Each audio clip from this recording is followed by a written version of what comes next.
नमस्कार, स्वागत है आपका एबी स्टार न्यूज में और मैं हूं आपके साथ निकिता कपूर। हरिद्वार के बिलकेश्वर कॉलोनी में एक जंगली हाथी घुस गया जिससे लोगों में हड़कंप मच गया। बता दें कि हरिद्वार का बहुत बड़ा हिस्सा राजाजी टाइगर रिजर्व पार्क से सटा है, जिसकी वजह से अक्सर जंगली जानवर रिहायशी इलाकों में घुस जाते हैं।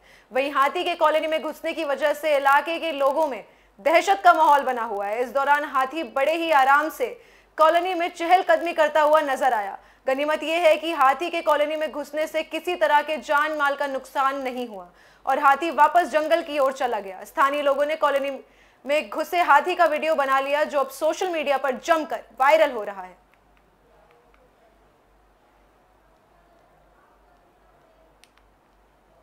उधम सिंह नगर के ऐतिहासिक गुरुद्वारा नानक मत्ता साहिब में मुख्यमंत्री के कार्यक्रम के दौरान नाच गाने का मामला तूल पकड़ रहा है।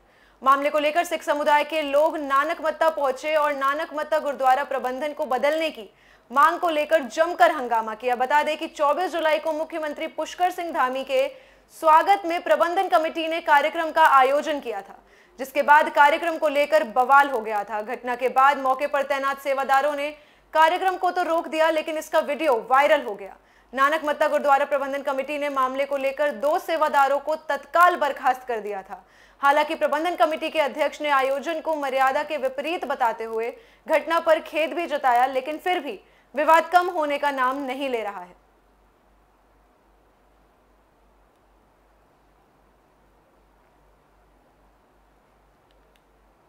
एक चीज़ जो सबसे बड़ी यहाँ पे आई है मेरे देखने में, अभी यहाँ के न्यूज़ चैनल जो है मेरे को पूछ रहे थे कि यहाँ सीएम साहब के आने से आपको कोई दिक्कत हुई है, किस बारे में ये सब किया जा रहा है। मैं एक चीज़ अपनी पूरी संगत को बताना चाहता हूँ, गुरु घर जो है कहीं भी हो, ये सभी के लिए है, चाहे वो किसी धर्म से किसी जात से हो। अगर ये मुख्यमंत्री यहाँ पे आए हैं वो अकेले यहाँ के मुख्यमंत्री या किसी एक कौम के मुख्यमंत्री नहीं, वो हमारे सभी के मुख्यमंत्री हैं, हमारे मुख्यमंत्री हैं। मुख्यमंत्री के यहाँ पे आने पे गुरुद्वारे आने में किसी को कोई दिक्कत नहीं है। ये दिक्कत हमारी तब शुरू हुई है जब गुरु घर के अंदर लड़कियों का डांस हुआ, उसकी वीडियो वायरल हुई। ये उत्तरकाशी के डीएम मयूर दीक्षित आपदा प्रभावित निराकोट गांव पहुंचे।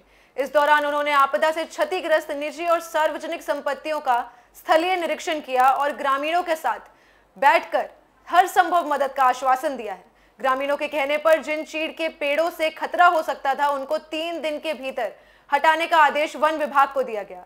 साथ ही विस्थापन के लिए जियोलॉजिस्ट से सर्वे कराने का आश्वासन ग्रामीणों को दिया गया। ग्रामीणों के आवागमन के लिए पैदल मार्गों और गांव को जोड़ने वाली महत्वपूर्ण आरसीसी के 3 पुलियों का निर्माण जल्द से जल्द कराने के निर्देश सिंचाई विभाग को दिए गए। पेयजल आपूर्ति के लिए बनी वैकल्पिक पेयजल लाइन की जगह स्थायी पेयजल लाइन का निर्माण 15 सितंबर तक पूरा करने का आदेश दिया है। डीएम ने कहा कि ग्रामीण अतिरिक्त सुरक्षा सामग्री की मांग कर रहे थे, जिससे जल्द ही ग्रामीणों को मुहैया करा दिया जाएगा। आज नीराकोट में जो आपदा आई थी उसका स्थलीय निरीक्षण किया। इससे पहले हमारे आपदा अधिकारी सीडीओ साहब ने आदि देखा था, लेकिन पेयजल की कुछ समस्याएं हैं और वन विभाग के कुछ कार्य होने हैं यहाँ पर, तो सभी अधिकारियों के द्वारा यहाँ पर निरीक्षण किया गया है और परमानेंट पेयजल की लाइन तत्काल लगा दी जाए, इसके लिए नगर निगम को बताया गया है। कुछ ऐसे पेड़ हैं जो गिर गए रास्तों में, जिनसे और डैमेज हो सकता है अगर आपदा आई तो, उनको हटाने के लिए वन विभाग को बताया गया है। और कुछ ग्रामीण वासियों की मांग थी कि जो सुरक्षा की सामग्री है वो और अतिरिक्त इस गाँव में आवश्यकता है, उसको भी भेजा जाएगा। इनका सड़क का भी एक इशू है कि गाँव तक सड़क का जो मैटर है उसको भी डीएफओ साहब को बता दिया गया है कि उसको तत्काल पीडब्ल्यूडी के साथ कोऑर्डिनेट करके सारे फॉर्मेलिटीज़ खत्म करें, ताकि गांव के तक जो सड़क आने का जो सैद्धांतिक स्वीकृति मिली है उसकी कार्रवाई आगे बढ़ सके। उत्तराखंड में बिजली कर्मचारी हड़ताल पर हैं, लेकिन जोशीमठ में बिजली कर्मचारियों की हड़ताल का ज्यादा असर देखने को नहीं मिला। बिजली विभाग के दफ्तर के गेट पर ताला जरूर लटका रहा और दफ्तर में कामकाज भी ठप रहा, लेकिन जोशीमठ में बिजली आपूर्ति सुचारू रही, जिससे लोगों को परेशानियों का सामना नहीं करना पड़ा।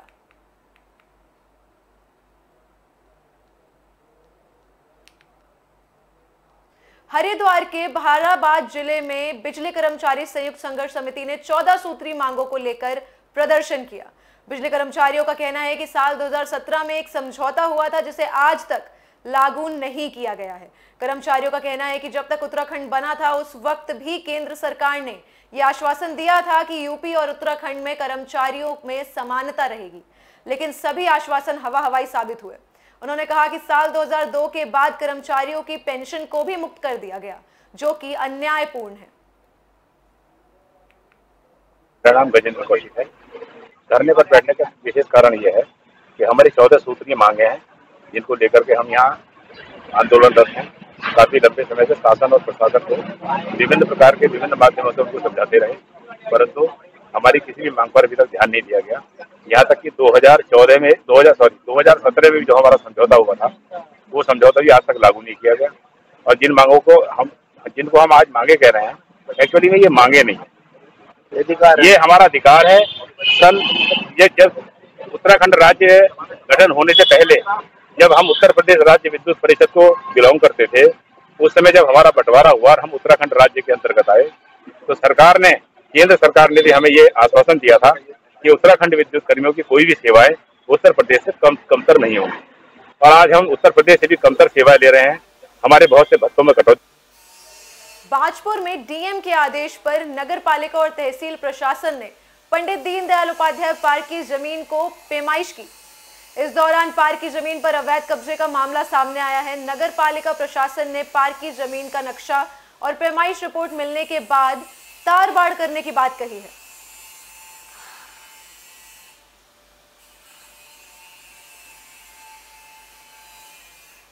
ये मामला ये कि हमारे पंडित दीनदयाल उपाध्याय के नाम से एक पार्क है, जो खसरा नंबर 108 ओ में दर्ज है। बंजर भूमि है जो नगर पालिका के नाम दर्ज है, जिसमें दीनदयाल उपाध्याय जी की मूर्ति और चारदीवारी हुई है। कुछ जगह इसमें कुछ लोगों ने जो दबा रखी है, उसकी पैमाइश के लिए जिलाधिकारी महोदय के आदेशानुसार और उप जिलाधिकारी के आदेशानुसार आज इसके संयुक्त रूप से निरीक्षण किया गया। राजस्व विभाग की टीम द्वारा जो पूरी नापजोख की गई है, और उसमें कुछ ज़मीन जो है वो पार्क का हिस्सा है, जो उसका जो दुरुपयोग हो रहा है। पहाड़ों में नशे का जाल दिन ब दिन बढ़ता जा रहा है और पहाड़ के युवा नशे की जद में फंस रहे हैं।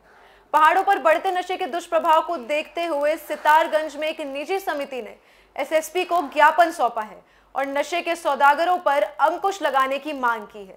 ज्ञापन में कहा गया है कि शहर और आसपास के इलाकों में नशे का कारोबार तेजी से फैल रहा है। नशे के सौदागरों के खिलाफ कार्रवाई भी होती है, लेकिन वे फिर भी छूट जाते हैं और फिर से नशे के काले कारोबार में जुट जाते हैं।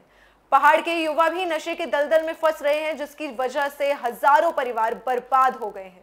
समिति ने एसएसपी को ज्ञापन देकर नशे के अवैध कारोबार पर अंकुश लगाने की मांग की है।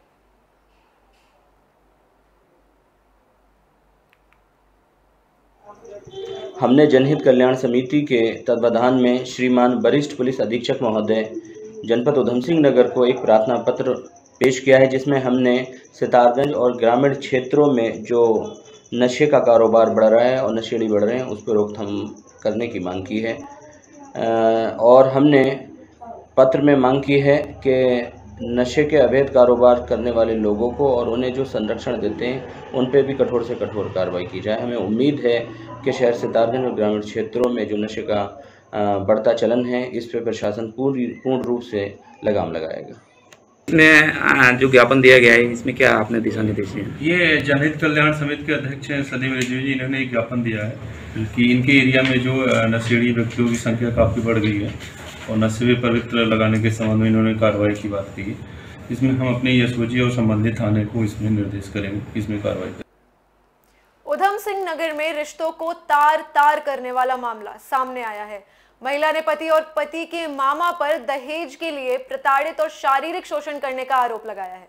मामला काशीपुर का है। महिला का कहना है कि ससुराल वाले दहेज के लिए उसे प्रताड़ित करते हैं और पिछले 3 सालों से उसका शारीरिक शोषण किया जा रहा है।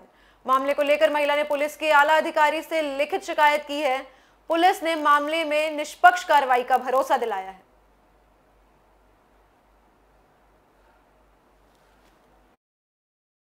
2018 में मैंने सक्षम चौधरी से प्रेम विवाह किया था, जो कि मंदिर में किया हुआ था। जिस टाइम पे मैंने ये शादी की थी, चौधरी जेल में था। जब जेल से आया तो सर सारी चीज़ें चेंज हो चुकी थी। द्वारा और इसके परिवार से मेरे ऊपर प्रेशर बनाने लगे ये लोग दहेज के लिए। दहेज के बाद अगर जब मैंने दहेज हम लोगों ने हमारी इतनी वो नहीं थी कि हम इन लोगों को दहेज दे सके, उसके बाद इन लोगों ने मेरा शारीरिक मानसिक रूप से शोषण करना स्टार्ट कर दिया। मेरे हस्बैंड के मामा तथा मेरा हस्बैंड ये मेरा शारीरिक रूप से शोषण करते थे और ये लोग मानसिक रूप से मुझे इसके फैमिली वाले टॉर्चर करते थे।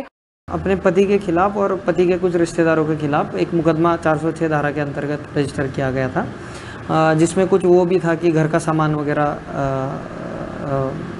इधर उधर हो गया है, तो उसमें पुलिस जांच कर रही है और निष्पक्ष कार्रवाई की जाएगी।